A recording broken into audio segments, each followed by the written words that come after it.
How do professional cyclists do it? How do you physically prepare for a race of 150 kilometres and more?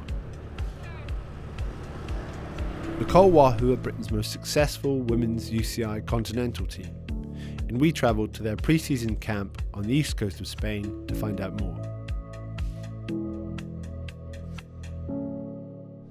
The day begins with a warm-up of stretching and mobility exercises, such as leg extensions and leg lifts with a resistance band. That's followed by a long training ride between 4 and 5 hours and an optional strength session in the afternoon. Alice Towers, a second-year pro with the team, was our guide to how the team train, how they fuel, and what amateur cyclists like me can learn from the elite. Before we head out, the most important thing is to make sure you've got all the right kit, all the right foods, and just make yourself in the right headspace to go out for a hard training day. To maintain energy levels, proper nutrition is essential. This one is isotonic mix, which is like carbohydrates, and then this one is just water. We try aim for about 1 hour on a hard training ride, 1 hour with carbohydrates, and then eating alongside that as well. I think it's important on training rides to eat a lot of normal food, but because we're in pre-season training camp, we're starting to incorporate more gels and race food as well to get our stomachs ready for eating them. Okay, let's go.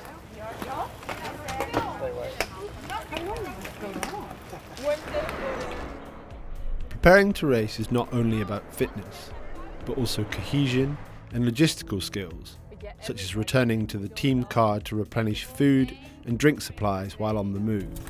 Car from behind, stay to the right. One of the most intimidating and rewarding aspects of cycling is climbing. In Grand Tours, this is what separates the general classification contenders from the rest of the field. Alice took me out onto the Mongo, a nearby mountain, to explain how she tackles a climb.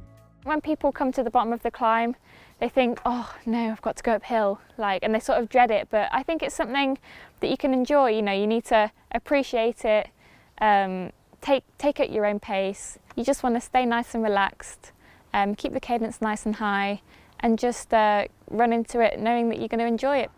By keeping the cadence high, it helps your legs a lot. You don't want to be going in a big gear because that can make your legs feel quite fatigued after a while. Positioning wise, you want to probably be here, like that, on the tops. It's the aerodynamics isn't as important because we're not going as fast. It's more about keeping yourself upright so you can breathe. You can even, some people climb here, but it's just wherever you feel comfortable. And elbows soft, is it? Soft elbows, yeah. The soft elbows helps you stay a bit more relaxed. The Col-Wahoo's long rides are structured around hard efforts.